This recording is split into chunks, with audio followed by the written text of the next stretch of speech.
Jeff Buchanan. Thank you for that warm welcome.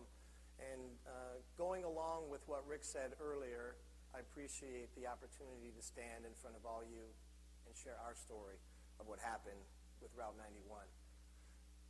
A little bit of background, just so you know that this presentation is given across the country. There's a handful of us that do give this presentation. It was built in a partnership between law enforcement and the fire department. Our fire chief, who is just a wonderful human being, put a lot of hours into building and crafting this presentation. And usually the way that sometimes it has a couple of different presentation styles, but there are many times when law enforcement will give the front half, and then someone from the fire department will give the second half. And so what I'm going to attempt to do is give you that law enforcement portion as well. We'll move through it pretty quickly. The presentation time is 30 minutes. The clock is ticking now. So, and at the end, if there's any time, I'll certainly answer any questions. But so as we start, and I'll be breezing through a lot of this, again, because this is kind of the law enforcement side of things. The 3-day country music festival called Route 91, and it was the 4th year in a row. Very, very successful festival where we got 22,000 people were in attendance that year. And just to give you a little bit of an idea, here is Stephen Paddock. I'm sure many of you are familiar with the story and probably have done your own amount of reading. But so one of the things that was a deficit for us that particular night was that there was no fire presence. So that was a challenge for us as all the units were responding in. But we've made some changes really because of Route 91. So on Stephen Paddock, successful, financially wealthy. He was a gambler. Very, very, very, very intelligent person. And unfortunately, what people really wanted to find out is who is he conspiring with. And many of you in this room maybe were thinking the same thing. Well, he operated alone. So all of the information that was poured through, there were no suicide manifestos, there were no conspiracies with terrorist organizations. This, by his lonesome, was one evil person, and he did it all on his own. And so some of the other things that you would like to know, or maybe you need to know, is that he was well researched, and he was looking at other areas. Life is Beautiful, which is a Las Vegas concert, just a little bit north on the Las Vegas Boulevard, was one of the other spots that he was looking at.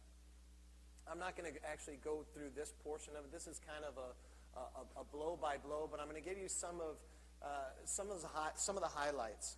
Again, I mentioned how intelligent this individual was, how well researched he was.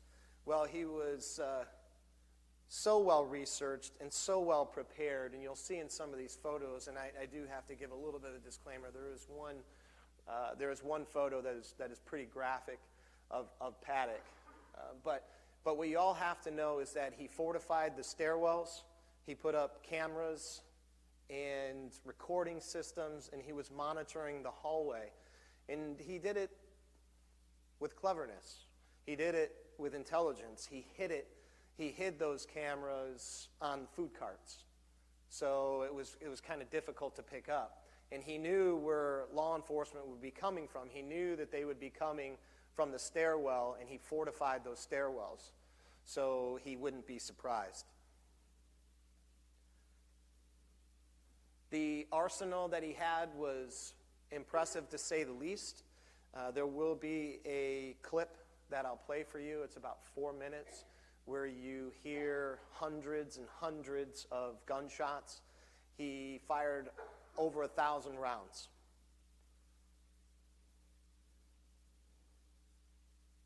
This is the slide where we're talking about the live computer streaming that was going on. Again, an incredible amount of preparation for the onslaught that he was going to take. This is the inside of the room. Here's what you need to take special note of. Can you see the blue hose Can everybody see that blue hose? Paddock was so well researched, he knew what the tactics and the strategies were of law enforcement, and he knew more than likely that there would be tear gas that would be used at some point. For those of you that may be familiar with SWAT operations and explosive breaching and kind of that use of force continuum before SWAT officers make entry, they use gas, and he was prepared to be able to breathe if that were to happen. And probably for the goodness of the whole world, he actually took his life prior to that. But you can see the arsenal that is surrounding this suite and the ammunition.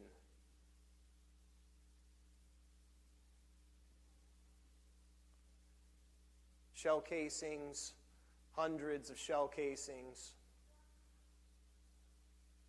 This is a room that was set up for destruction, and he took every step and monitored every detail. Now this picture, and I'll move quickly through this picture, but I will just tell you, when I first saw it, it looked as though the top part of the cranium was actually not there. It looked a little bit. That's just that was blood stains. So that was the picture of Paddock after he had just taken his life.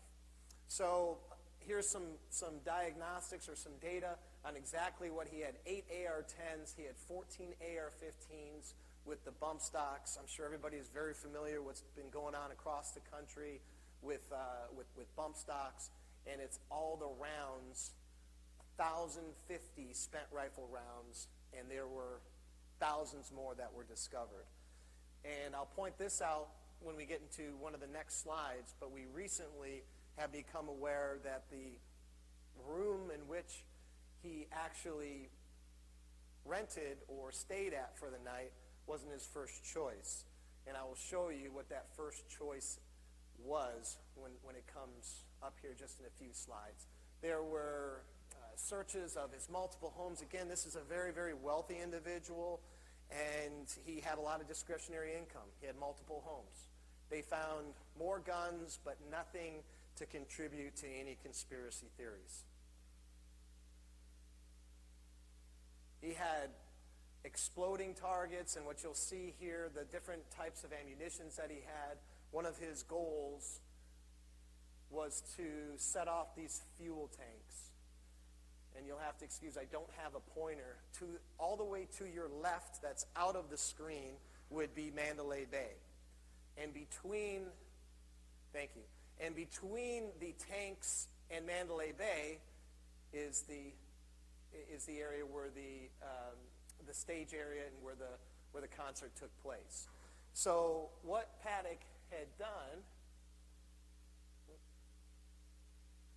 Sorry, can I change the picture here?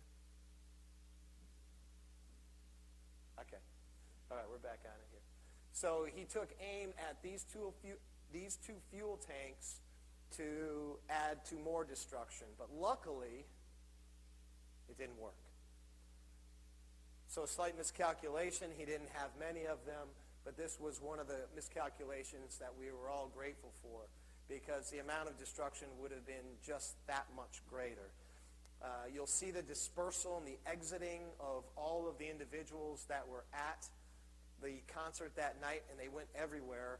But of course, if there was fire coming from one side, that would have forced people to use other directions. There would have been more. There would have been stampeding injuries. It would have been much, much, much worse.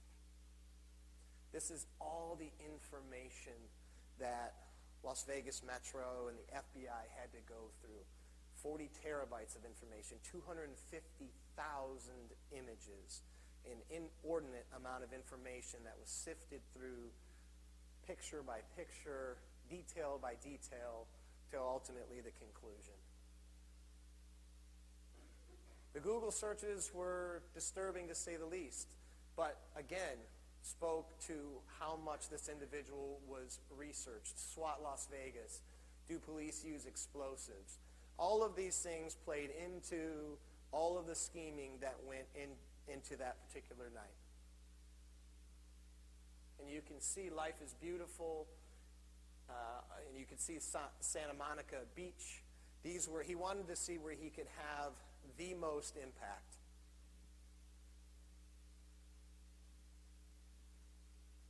And to some extent, there was no why, which has left many people in even more pain because it was such a random act. Not that it would have been a great finding that it was a terrorist act, but that's what it seems like the nation wanted to know. They wanted to know what greater conspiracy was there. But they didn't find that. All they found was it was a lone wolf acting alone. So this gives you an outline of, and I don't know if you can help me out here with, as we go through this, there's Mandalay Bay. That's where the shooting took place. Now, where you see the command post in blue, hopefully everybody can see that.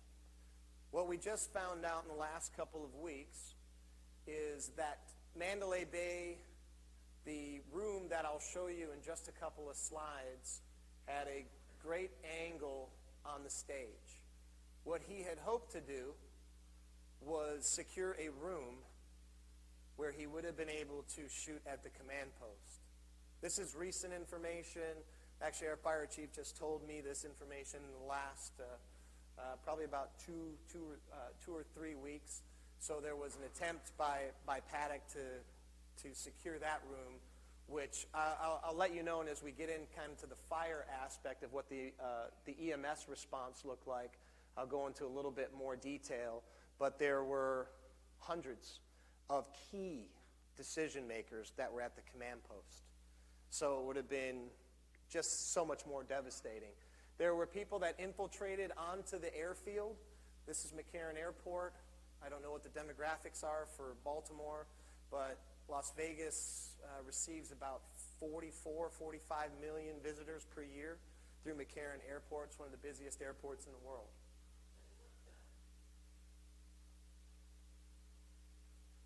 This is the venue. Up to your top right-hand corner, which I will go into a little bit more detail, or the right side of the yellow is where I spent most of my night. I was down there for about 6 hours. This is an aerial view.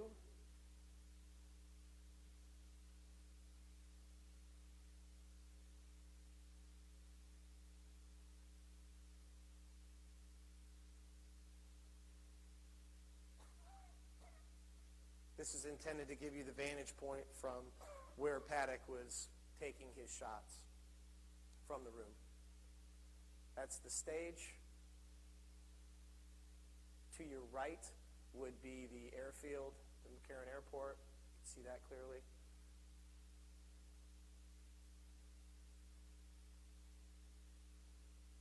And then you can see in the top where the command was located.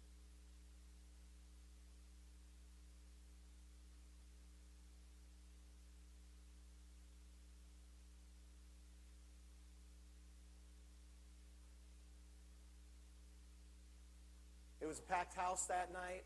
The footprint for Metro, which is the police agency that works in southern Nevada, Las Vegas, the city of Las Vegas, and the municipality of Clark County, we share the budget for Metro. It's the largest police force in the state of Nevada and certainly in southern Nevada. And they had 51 personnel. And to any hockey fans in here? So, all right, we got one in the corner, all right.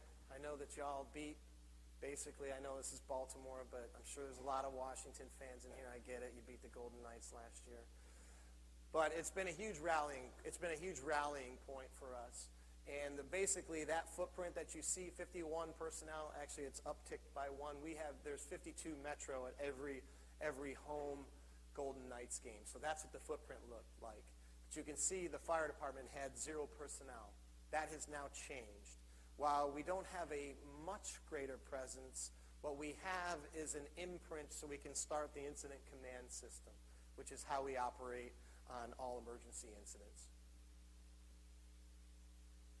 So you'll see that last bullet, there were many, many, many off-duty police officers, firefighters, those that worked in EMS. There were many, many from both local and from really across the country. There was a huge contingent of LA firefighters that were there, LA County firefighters, and many of them went right to work. So, and it actually, from a CISM standpoint, which I'll go into a little bit when we get to the fire side of this presentation, there are still people that work for our department that are still having some struggles inside of their relationships because they were there with their significant others. And what most of them did is they let their significant others, they got their significant others to safety, and then they went back in to the stage. And that has caused a lot of heartache and strife, because what some of the wives were saying is, how come I'm not the most important thing to you?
There's some speculation on, you saw that in a portion in that clip that there were singular shots that were being fired. Of course, there's no conclusions to what those shots were actually aimed at, but some speculate that could have been the time when he was aiming at the fuel tanks, where he needed to be a little bit more precise. But we also don't know if he was taking aim at individuals either. But a pretty disturbing scene. It's even more disturbing that you have an individual that's, just because they're curious, want to go into where the gunfire, but that's for a separate conversation. I want to be able to get, so I've moved past that Because I want to get to the fire and the EMS side of things, and we can talk a little bit about the peer support, which was really a huge benefit for us. But there's a couple more slides that are important. 16910 means we got shots fired, 415 ASF. There's a tremendous amount of confusion. Like an automatic firearm. Because read at 16910 means you have shots fired.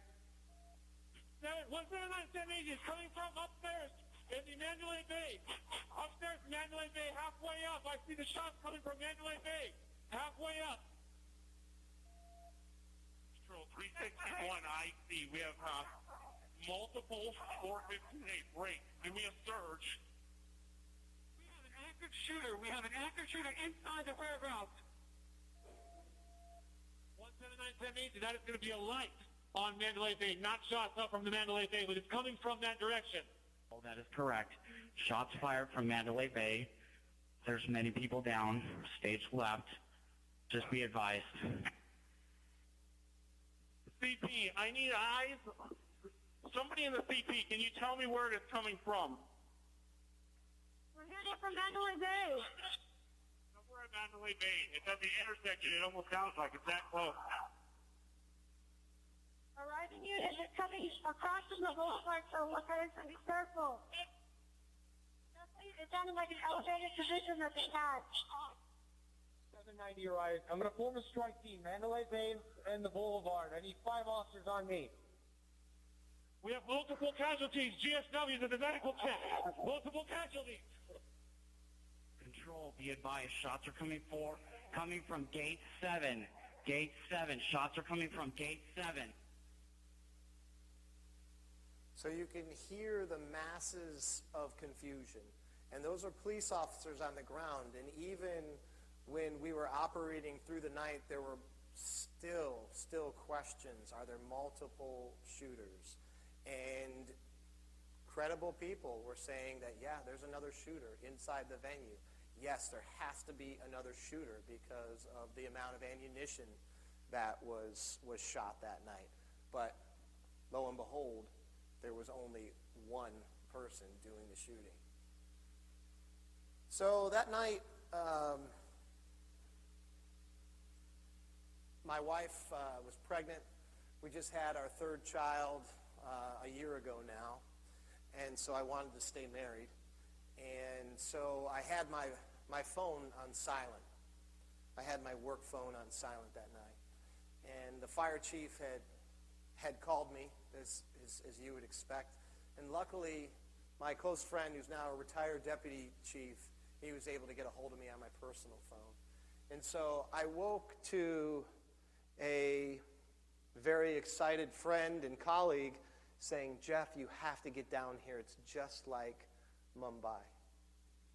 And for those of you that don't know what Mumbai is or was a mass shooting in India several years ago. So I quickly got dressed, and I knew I had to get down to where my friend was. He was just to the stage, just to the east of the stage. Called the fire chief, and great guy, Greg, where do you need me? What do you need me to do? He's like, check in with the incident command post. I also play the PIO Monday through Friday, so I was asking him what was the best fit for me right now. He said, go into the incident command post. Well, I knew I wasn't going to be there long. Everything was set at the incident command post, and I had to make it down to where my friend said that he needed me. And so it was striking as I went down the Las Vegas Boulevard to see one of the busiest streets in the entire world lined with emergency vehicles on both sides, no traffic, was a stark reality. The economic impact to that paralysis, I couldn't even give you those numbers today. I don't know what that economic impact, but I know this. I had never seen it before, nor will I probably ever see it again. That busy street shut down. And as I approached and got to the east of the stage, where my friend was, it was as if, I like to liken things to movies, and the movie that comes to mind for me is Book of Eli. It was apocalyptic.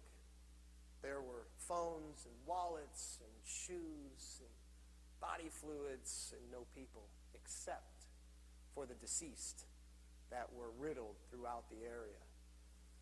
And the two stories that I'll share with you about the deceased that were on the side of the road, because I think that this is important.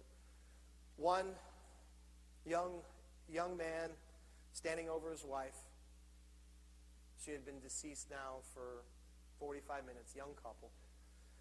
And it was like he was a sentry, just standing guard. And then next to her body was another decedent. And this individual had someone holding his hand underneath the sheet. And it was a bartender. A bartender from inside the stage had somehow come out. He had collapsed, and she didn't want him to die alone. His wife had moved away from the scene, and actually she kept calling and calling and calling her now deceased husband. And so this individual who was holding his hand was now taking these phone calls. And these are just two of many, many, many stories that happened that night. 869 were injured, 413 people were shot, and as you'll see, there's a slide that's coming up here of how far away people got. I mean, these exsanguinating injuries, they did not happen right away. Some people died right there inside the stage. Some people got blocks and blocks away before they succumbed to their injuries. And of course, still even more were transported to the hospitals where they later died. It was a group effort. For those of you that don't know, this is a jurisdictional thing, but the long and short of it is if you go and stay at the Mirage, Bellagio, Paris, Planet Hollywood, you are in Clark County. That is the municipal fire coverage that you will get will be Clark County Fire, and we're yellow. But if you send a postcard to your kids and your grandkids, it's going to say Las Vegas, Nevada on it.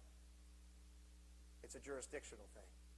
And it also posed some issues as we went through, because from a politician standpoint, sometimes you had the mayor and the county commissioners and things didn't go well. That added some complications. But it was certainly a team effort.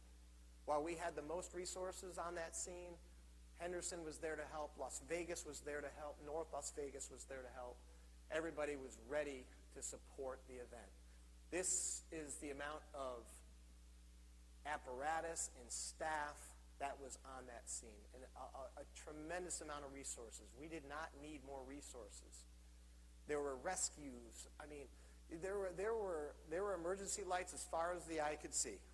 We're very, very apparatus rich in southern Nevada, and all of the resources were there.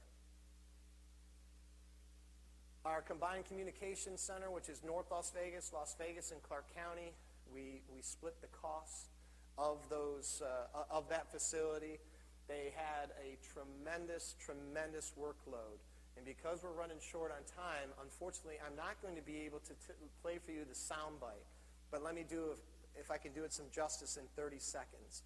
In a matter of about 10 minutes, through the dispatch center, there were reports of a half dozen or more active shooters, because individuals were leaving the scene and they were gunshot victims, and so people were saying, oh my gosh, there's another active shooter situation. So it caused tremendous confusion, and I don't know if there's any fire personnel in this room, but there were so many elements that you had to, I mean, as I stood next to John, I'm like, those have to be echo calls. Those can't be real. But yet we had to wait for information to come in, and we had to quasi-vet some of these calls. So it was a very, very distracting and confusing situation. We had someone set down a backpack. We had to give consideration to moving the operations that were on the east side of the stage. So there was continuing information that came in that we had to sift through. So what were the challenges for the responders? Well, the egress, the distraction calls, from the peer support standpoint, we made a call, and you know, the training that we had really came really came into play this particular night. And we're very grateful to Dr. Flaherty for all of the critical incident stress management training that she gave Clark County Fire, because we had a level of preparation. I'm not saying that we handled it the best. I would be wrong to say that, but we had some preparation. We knew how important it was. And we made a call after everybody had been there for hours and hours and hours that we will assemble everybody before they go home and discuss what options are available and tell them that more resources will be coming, and that's exactly what we did. Command Engine 32. Command Engine. The radio traffic, again, that was a brand new captain. Brand new. 4 or 5 months. And he was handling that situation. He did a fantastic job. This is the dispersal of the crowd. Yeah. And so what you'll also, you got to see that. So you see those X's? Those are the deceased. Some of the deceased. Here you can see them also numbered. You can see 27, 28, and 29, 25, and 26 were the decedents that I was mentioning to you. But as we walked and surveyed the area, 27, 28, and 29 were also found. These were individuals that as they ran for cover or walked away from the stage, succumbed to their injuries. The distraction calls, again, we don't have time to go through that portion of it, but I will just tell you that the battalion chief, who's now retired, the battalion chief that was on that scene, he has handled some of the most, probably a poor choice of words, famous calls in Clark County. He is a magnet for critical incidents. And he does just, I mean, if you hear his voice, calm, cool, and collected, always. Go ahead. And those were all the echo calls. Here's the one piece of levity in this whole presentation. These individuals infiltrated McCarran Airport, and they found their way into a hangar. They found their way into that aircraft, and they did what, I don't know, maybe that's what I would have done. They raided all the liquor in that plane.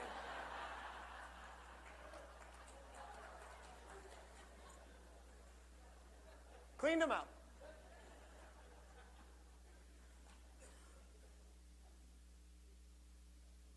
So some of the lessons learned, quickly, I will go through this because I know that the time is up, but peer support was absolutely a foundation for, I believe, what our success was.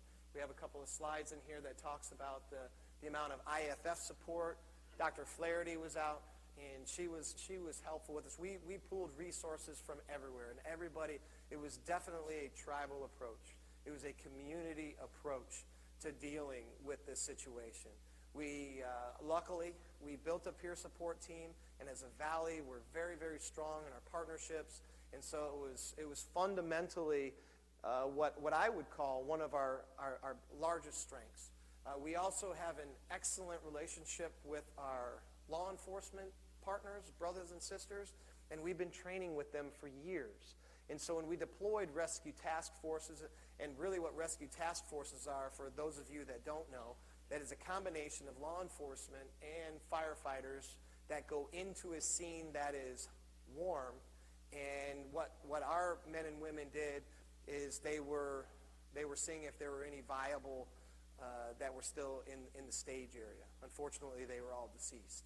But rescue task forces are a way for EMS to go into a situation that normally in years past they wouldn't have. They would never have gone in. But because of our training, we've been able to do that. It's a total integration, and it's something that we see, unfortunately, as Rick mentioned earlier, that this isn't gonna stop, and there'll only be more. And who knows if there's more or if it's more awareness, but we know that there will be more. It will not be the last shooting. So training is absolutely a must. And it has to be in partnership. You can't do it in a vacuum. You can't be EMS and fire on one side and police on the other side. It has to be done together. And that's what we've been doing for years. That was a shot of our rescue task forces going in. These are Clark County personnel. You can see their gear is very, very similar. They wear a portion of what the police officers wear. They wear a helmet, and they wear armor that is protective of center mass. For those of you that have a little bit of weapon training, that's where people are trained to make the kill shot in center mass, and they have protection that's there, and they are able to go into the warm zones. Unfortunately, there's a decedent. The peer support team was just, again, it was so critical. And everybody was called to the training center at 8 o'clock in the morning after a very, very long night. And there were some people that were upset about it. We felt comfortable as an executive team that we made the right decision, and it was something that we felt absolutely had to be done. One of the other lessons that you will see in here, and again, I talked about all of the tremendous support from the IAFF and bringing out peer support teams, but the fire chief and myself, we had to shield our people from the media. The media wanted nothing more than to talk to all the heroes that were there, understandably. However, they needed their time to decompress this situation too. So for a week, the fire chief and myself, we shielded the media from all of our personnel, which was no small task. And we do have a peer support team, and that supporting our own, that's our mission statement. The Clark County Fire Department has a peer support team with a mission of supporting their own. And there's two values, trust and confidentiality. In order to get on the team, you need three things. You care, you're an active listener, and you're not going to judge. Future needs, we know that we need more PST. We're infiltrating every area of the organization. We're putting into the testing process. We're talking to recruits. We are continually training our department on the needs for behavioral, emotional, and mental health. So the recommendations are certainly, again, sometimes the audience that we're talking about here is law enforcement and fire. Everybody in this room understands the importance of what we're talking about, so this is preaching to the choir. But what we tell law enforcement agencies and other fire agencies is you should get, if you don't have one, you better be working on it right now. You better have a peer support team.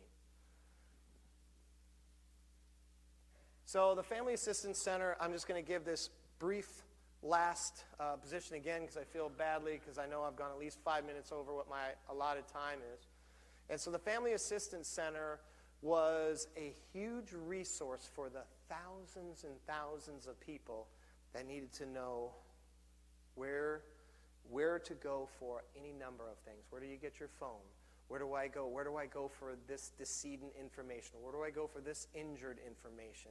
And there were thousands and thousands of people that were serviced over the course of months. So the impact, hopefully this community won't have a situation like this. But if you do, it lasts for months and months and months. The destruction is quick, but the lasting impacts are really as difficult or perhaps even more. And our deputy chief, who's also the emergency manager, he had a Herculean effort to make sure that Family Assistance Center was working around the clock. And I don't think he sleeps at all. And he just did such a marvelous job. So in light of time, that's where I'm going to stop the presentation, but with these couple lessons. Number one, and everybody in this room knows how important peer support teams are, training in critical incident stress management, and the importance of behavior, emotional, and mental health of all of our people, crucial. And then the second, train, train, train. Train, train, train. And if you do those two things, and I hope it doesn't happen in this community, but if you do, you'll be prepared for it.